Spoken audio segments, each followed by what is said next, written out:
ન્યૂઝમાં આપનું સ્વાગત છે।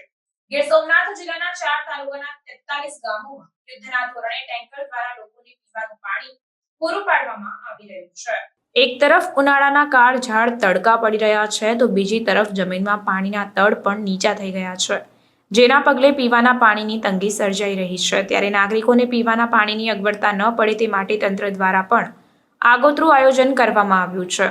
ગીર સોમનાથ જિલ્લાના 4 તાલુકાના 43 ગામોમાં યુદ્ધના ધોરણે ટેન્કરો દ્વારા લોકોને પીવાનું પાણી પૂરું પાડવામાં આવી રહ્યું છે। ગીર સોમનાથ જિલ્લાના સમુદ્ર કિનારાના સૂત્રાપાડા અને વેરાવળ તાલુકા સહિતના તાલુકાના અનેક ગામોમાં પીવાના પાણીની દર ઉનાળે સમસ્યા સર્જાતી હોય છે। ત્યારે લોકોને પીવાના પાણીથી વંચિત ન રહેવું પડે તે માટે જિલ્લા કલેક્ટર દિગ્વિજયસિંહ જાડેજા દ્વારા ખાસ તકેદારીના ભાગરૂપે જિલ્લા પાણી સમિતિમાં ગ્રામ્ય કક્ષાનું ચિતાર મેળવી નાગરિકોને ટેન્કર મારફતે પીવાનું પાણી પૂરું પાડવા માટેની વ્યવસ્થા ગોઠવવામાં આવી છે।